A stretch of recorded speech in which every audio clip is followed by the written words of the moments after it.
M C Qs ہے ہمارے پاس 104 کہ اذا کان الاسم الواقع بعد لا سیما نکرۃ جاز فیہ.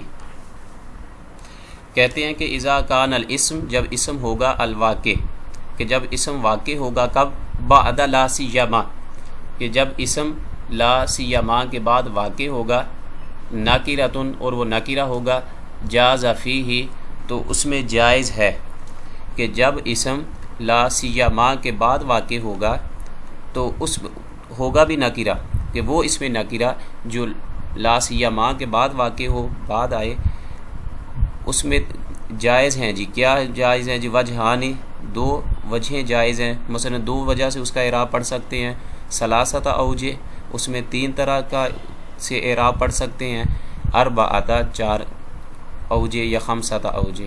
تو اس میں اس کا سیکنڈ آپشن جو ہے نا یہ کریکٹ ہوگا کہ ثلاثۃ اوجہ کہ اس میں 3 وجوہات جو ہیں 3 طرح اس کا اعراب پڑھ سکتے ہیں کہ کوئی بھی اسم جب وہ لا سیما کے بعد آئے گا اور وہ نکرہ ہوگا تو اس کا 3 طرح اعراب پڑھنا جو ہے وہ جائز ہے.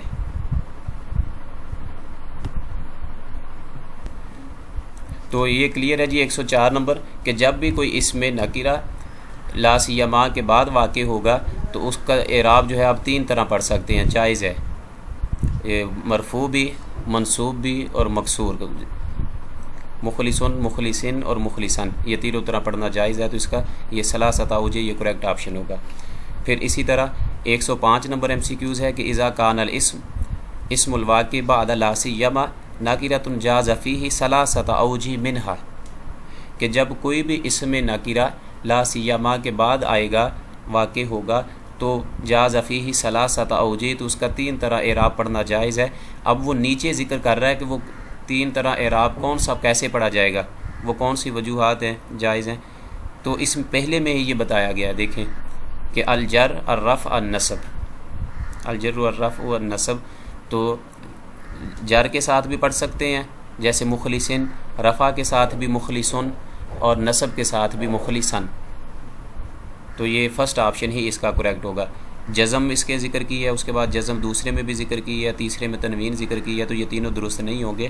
فرسٹ ہی درست ہوگا کہ جب بھی کوئی اسم نکرہ لا سیما کے بعد آئے گا اور تو اس میں تینوں طرح اعراب پڑھ سکتے ہیں جر کے ساتھ بھی رفع کے ساتھ بھی اور نصب کے ساتھ بھی. تو یہ فرسٹ آپشن کریکٹ ہوگا. السلام علیکم سر. جی وعلیکم السلام. کتنی جو وجوہات ہو سکتے ہیں اس کا اعراب کیسے پڑھ سکتے ہیں. تو اس میں آئے گا کہ یہ معرفہ فرسٹ آپشن کریکٹ ہوگا کہ اذا کان الاسم الواقع اسم الواقع کہ جب کوئی اسم جو ہے وہ واقع ہوگا بعد لا سیما کے بعد اور وہ کیا ہوگا معرفہ کہ جب کوئی اسم معرفہ لا سیما کے بعد واقع ہوگا تو اس کا اعراب جو ہے نا وہ 2 طرح پڑھنا جو جائز ہوگا. وہ 2 طرح پڑھنا کیسے جائز ہوگا یا تو ایک تو رفع کے ساتھ اور دوسرا نصب کے ساتھ. جیسے آپ کو اگزامپل شیئر کی ہے اس میں آپ دیکھیں کہ احب الفواکہ میں فروٹ پسند کرتا ہوں ولا سیما التفاح تو اس کو التفاح پڑھنا بھی جائز ہے جب اسم کیا ہوگا معرفہ ہوگا لا سیما کے بعد اور دوسرا کیا ہوگا التفاح. اب اسم جو ہے اس میں یہ معرفہ ہے تو اس کو التفاح پڑھنا بھی جائز ہے اور التفاح پڑھنا بھی جائز ہے. تو یہ بتایا جا رہا ہے اس میں 106 اوپر تو نکرہ جاز فیہ ثلاثۃ اوجہ. اب یہ خالی سپیس انہوں نے دی ہوئی ہے اس میں آپ نے بتانا ہے کہ جب اسم جو ہے وہ واقع ہوگا لا سیما کے بعد تو اس کا اعراب جو ہے وہ 3 طرح پڑھ سکتے ہیں. تو جس کا 3 طرح اعراب پڑھ سکتے ہیں وہ کون سا اسم ہے جی؟ اب انہوں نے ذکر نہیں کیا ادھر دیکھیں. نکرہ ہوگا کہ معرفہ ہوگا؟ نکرہ ہوگا. ٹھیک ہے تو یہ دیکھیں اس کے بعد آپ اوپر اس کے جو ہے نا آپشن ہے تو آپشن میں انہوں نے یہ فرسٹ ہی درست کیا ہوا ہے. ٹھیک ہے کہ نکرہ کہ جب اسم جو ہے لا سیما کے بعد آئے اور وہ نکرہ ہو تو اس کا اعراب جو ہے 3 طرح آپ پڑھ سکتے ہیں.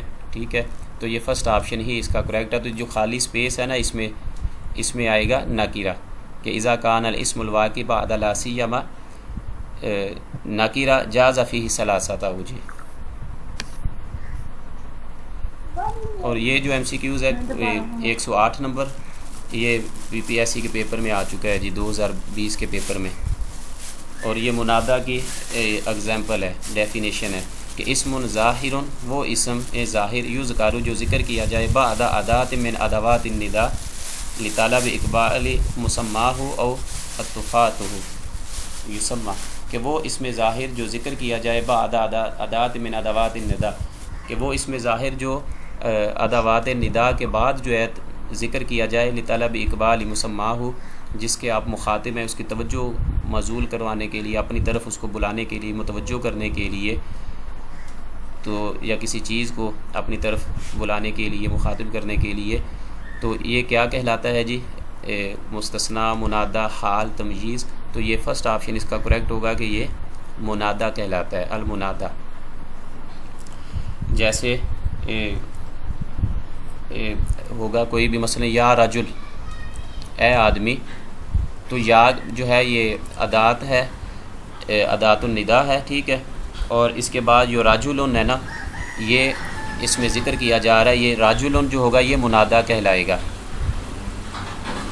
منادہ منصوب نہیں ہوتا جی یہ آ رہی آگے جو ہے اگزامپل اس کی کہ منادہ جو ہے وہ مقصودہ بھی ہوگا اور غیر مقصودہ بھی ہوگا، ٹھیک ہے.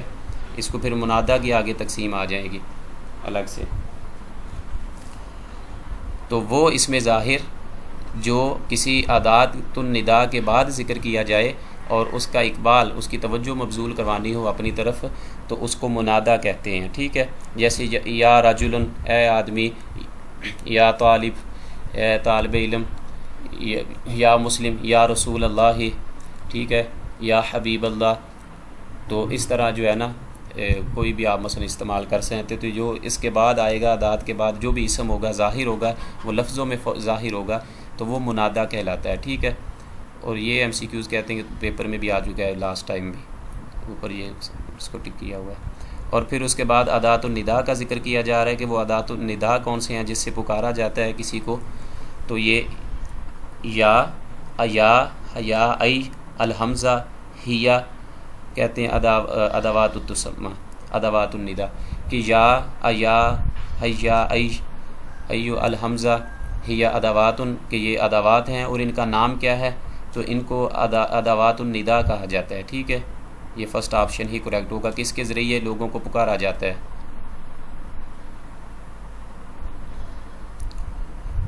حیا بنا الی المسجد، آؤ مثلا بلانے کے لیے آتا ہے، ندا کے لیے، حیا بنا الی المسجد، مسجد کی طرف آئیں. یا بھی عام مثلا کثیر الاستعمال ہے، استعمال ہوتا ہے، ٹھیک ہے. اور یہ جتنے بھی ہیں ادوات النداء کتنے کیے تھے جی ہم نے بلاغت میں؟ کتنے بتائے تھے ان کی؟ کتنی اقسام، کتنے ہیں ٹوٹل ادوات النداء؟ 8. جی تو 8 ہیں ادوات النداء جس سے کسی کو پکارا جاتا ہے. ان کے بعد جو بھی اسم آئے گا ظاہر ہوگا وہ کیا کہلائے گا؟ منادہ کہلائے گا، منادہ کہلائے گا، ٹھیک ہے. اس کے بعد دیکھیں جی 110 نمبر ایم سی کیوز میں کہ النکرہ التی قصد نداؤها فدلت علی معین یسمى. النکرہ ایسا نکرہ اسم التی قصد نداؤها کہ جس کا قصد کیا جائے، نداؤها جس کو پکارا جائے، فدلت علی معین وہ دلالت کرے کسی معین چیز پر، کسی معین شخص پر دلالت کرے، ہوگا وہ نکرہ ہی. لیکن اگر وہ کسی معین چیز پر دلالت کر رہا ہے، کسی معین شخص پر دلالت کر رہا ہے، کسی خاص شخص پر دلالت کر رہا ہے، تو اس کو کیا کہیں گے؟ نکرہ مقصودہ، النکرہ المقصودہ. اب مثلا بازار میں ہے کوئی بھی، تو اس میں گزر رہا ہے کوئی، تو آپ ایک فرد کو، واحد کو، کسی کو بلا رہے ہیں، تو کہتے ہیں یا رجل. تو یا طالب جو آپ کے سامنے ہے، آپ فقط ایک کو بلا رہے ہیں، تو یہ کیا ہوگا؟ یہ نکرہ مقصودہ ہوگا، خاص آپ ایک کو جو ہے بلا رہے ہیں، ٹھیک ہے. تو نکرہ کی کہتے ہیں کہ مقصودہ بھی ہوتا ہے، اور کبھی جو ہے 111 میں دیکھیں نکرہ جو ہے وہ غیر مقصودہ بھی ہوتا ہے۔ مثلا اس کی اگزامپل یہ بیان کی جاتی ہے کہ مثلا کوئی نابینا شخص ہے اقوال الاعمى میں، کہ کوئی اقوال الاعمى کہ کوئی نابینا آدمی اور سڑک پار کر رہا ہے، تو اس نے سڑک پار کرنی ہے، تو اب اس کے سامنے تو کوئی بھی ایک خاص آدمی نہیں ہے، تو وہ کیا کہے گا پھر؟ تو وہ جنرل جو ہے وہ بات کرے گا، وہ کسی کو پکارے گا، اور پکار اس کی کیا ہوگی، وہ کیسے کسی کو پکارے گا؟ مثلا وہ تو نہیں جان رہا بھی کوئی ایک ہے میرے پاس سامنے، تو وہ پھر کسی یا رجل خذ بیدی، جی یا راجل خذ بیدی۔ اب ادھر بھی راجلون ذکر کیا گیا ہے، پہلے میں بھی راجلون ذکر کیا، لیکن یہ جو ہے نا بعد میں ذکر کیا گیا ہے، یہ یا راجل خذ بیدی، یہ کیا ہوگا؟ غیر مقصودہ ہوگا، ٹھیک ہے، نکرہ ہے اور غیر مقصودہ ہوگا، ٹھیک ہے، اور پہلا کیا ہوگا؟ وہ نکرہ مقصودہ ہوگا۔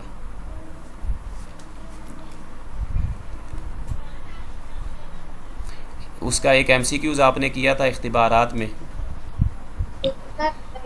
نبی کریم صلی اللہ علیہ وآلہ وسلم نے کہ ایھا الناس اسمعوا قولی، تو جو مخاطبین ہیں سامنے ہیں آپ کے، بعض دفعہ اگر ان کو پکاریں گے یا کسی کو کوئی بھی، تو وہ نکرہ مقصودہ ہوگا، اور اگر ویسے جنرل کسی کو پکارا جا رہا ہے۔ جی سر، یہ اس میں یہ بھی فرق ہے نا کہ جب نکرہ مقصودہ ہوتا ہے نا تو اس کا ہم نے اعراب جو عام ہوتا ہے نا یا رجلو دینا ہوتا ہے، ضمہ اس کا اعراب ہوتا ہے۔ تو جب نکرہ غیر مقصودہ ہوتا ہے نا، جیسے ہم نے نبینا والی اگزامپل دیا، اب اس نبینا کے لیے تو روڈ پہ کوئی بھی شخص جو ہے وہ اس سے مراد ہے، اب کوئی اسپیشل نہیں مراد، اس لیے وہ غیر مقصود ہے۔ اس صورت میں یہ جو ہے نا ہوتا ہے وہ منصوب ہوتا ہے، یا رجلن خذ بیدہ۔ یہ عام طور پر اس کی اگزامپل بیان کی جاتی ہے کہ اے کوئی بھی آدمی میرا ہاتھ پکڑ لو، یعنی سڑک پار کرنے کے لیے وہ کہہ رہا ہے کسی کو۔ تو پھر یہ اس لحاظ سے نکرہ مقصودہ اور غیر مقصودہ میں فرق ہو جاتا ہے۔ مقصودہ کا اعراب جو ہوتا ہے وہ ضمہ ہوتا ہے، غیر مقصودہ کا اعراب جو ہے وہ منصوب ہوتا ہے، نصب ہوتا ہے۔ ٹھیک ہے،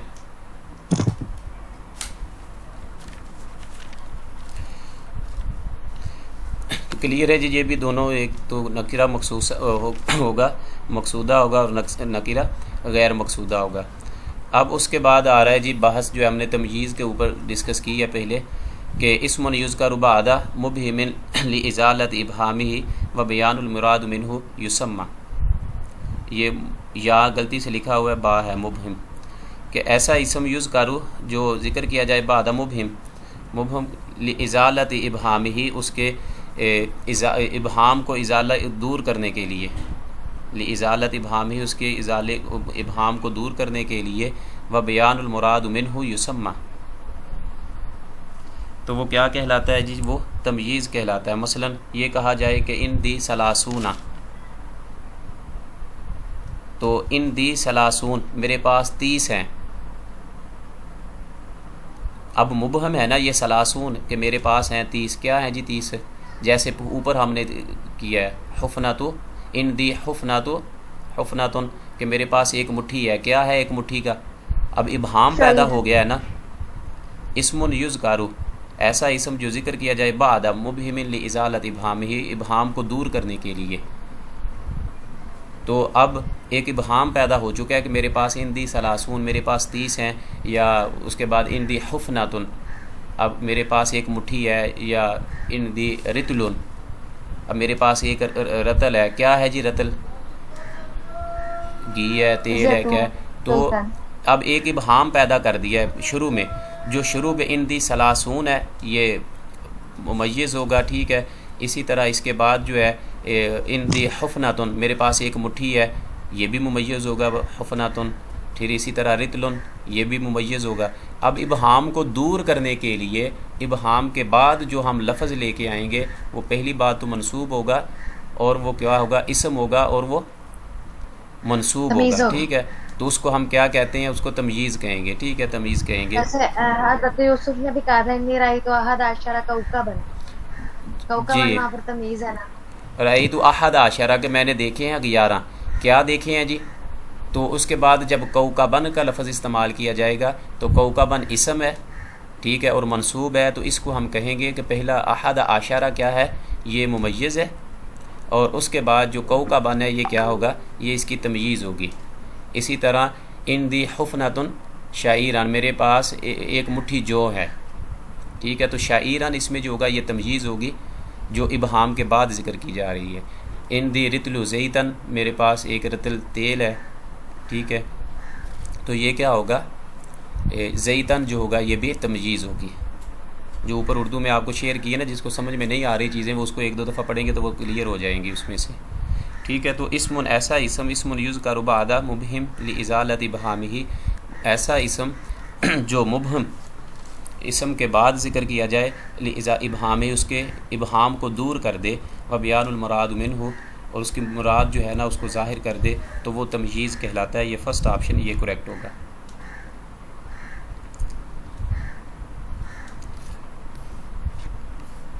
اس کے بعد ہے جی سی کیوز ہے کہ ممیز،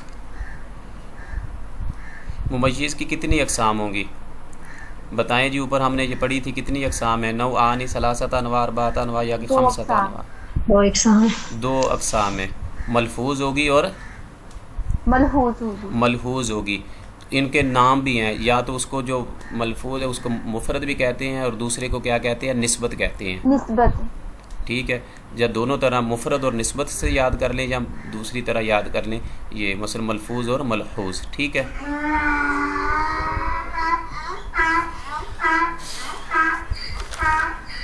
سر ملحوظ سے کیا مراد ہوگا؟ تو اس کی بھی تمییز کی دو انواع ہیں، ملفوظ ہوگی یا ملحوظ، تو کلاہما صحیح ہوگا۔ پھر یہ 115 میں کہا جا رہا ہے کہ الاسم المبہم الظاہر الذی یذکر قبل التمییز، کہ وہ اسم مبہم الظاہر جو ظاہر ہو، الذی یذکر جو ذکر کیا جائے گا قبل التمییز، کہ وہ اسم ظاہر مبہم ظاہر جو تمییز سے قبل ذکر کیا جائے، وہ کیا کہلائے گا جی؟ وہ ممیز ملفوظ کہلائے گا۔ تو عندی رتلن، تو رتلن جو ہے نا اس میں یہ ہوگا ممیز ملفوظ، ٹھیک ہے۔ یا عندی حفنۃ، میرے پاس ایک مٹھی ہے جی، کہ کیا ہے؟ تو یہ جو ہوگا عندی حفنۃ ہوگا نا، یہ ممیز ملفوظ ہوگا۔ تو ایسا اسم مبہم ظاہر جو تمییز سے قبل ذکر کیا جائے وہ ممیز کہلاتا ہے، ممیز ملفوظ کہلاتا ہے۔ یہ فرسٹ آپشن کریکٹ ہوگا۔ اور اسی طرح الاسم الذی یلحظ من الکلام من غیر ان یذکر یسمى، الاسم الذی یلحظ من الکلام من غیر ان یذکر یسمى، کہ اس کے بعد کہتے ہیں کہ وہ اسم ہے جو کلام میں ذکر کیا گیا ہو من غیر، اور اس میں جو ہے نا مثلا مبہم جو ہے ظاہر وہ طرح نہ ہو، تو وہ کیا کہلائے؟ یذکر یسمى، تو وہ کہلائے گا ممیز ملحوظ۔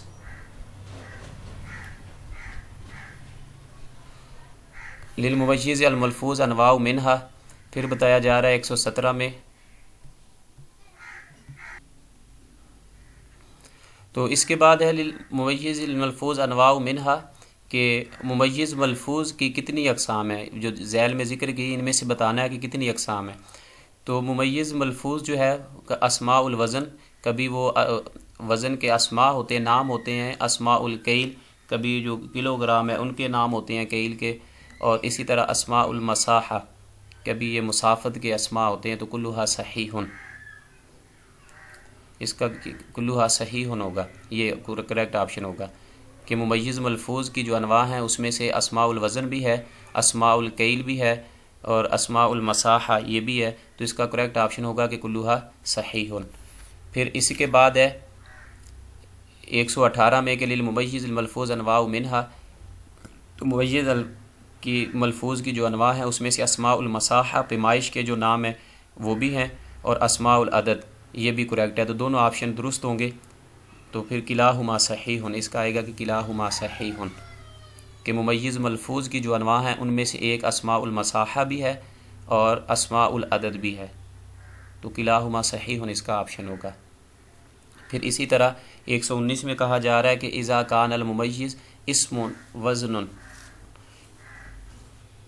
او کیل او مساحت یکون، کہ جب اذا کان الممیز اسم وزن او کیل او مساحت یکون، کہ جب اس میں وزن ممیز ہو، او کیلن یا کیل کا ہو، او مساحتن تو یکون تو وہ ہوتا ہے، کیا ہوتا ہے جی ہمیشہ، تو وہ منصوب ہوتا ہے۔ فرسٹ آپشن اس کا کریکٹ ہوگا کہ اذا کان الممیز اسم وزن، تو یہ پھر ہوگا منصوباً، تو فرسٹ آپشن اس کا کریکٹ ہوگا۔ پھر اسی طرح بتایا جا رہا ہے کہ انواع الممیز ملفوظ اربعہ منہا، کہ ممیز ملفوظ کی جو انواع ہیں وہ 4 ہیں، ان میں سے آپ نے بتانی ہے کہ ان میں سے کون سی ہے۔ تو ان میں اسماء الوزن جو پہلے ذکر کیے گئے ہیں، اور اسماء العدد ہیں، اسماء المساحہ، اور اس کے بعد ایک اسماء العدد ہے، اسماء الکیل، تو یہ تینوں آپشن اس کے درست ہوں گے۔ ممیز ملفوظ کی جو انواع ہیں وہ 4 ہیں، اور اس میں جو ہے اس ایگزامپل میں جو نیچے ہے اس میں 3 ذکر کیے گئے، اسماء الوزن، اسماء العدد، اسماء المساحہ، تو کلھا صحیح ہوگا۔ اسی طرح ممیز ملفوظ کی جو اقسام ہے وہ بھی انہوں نے ذکر کی ہے۔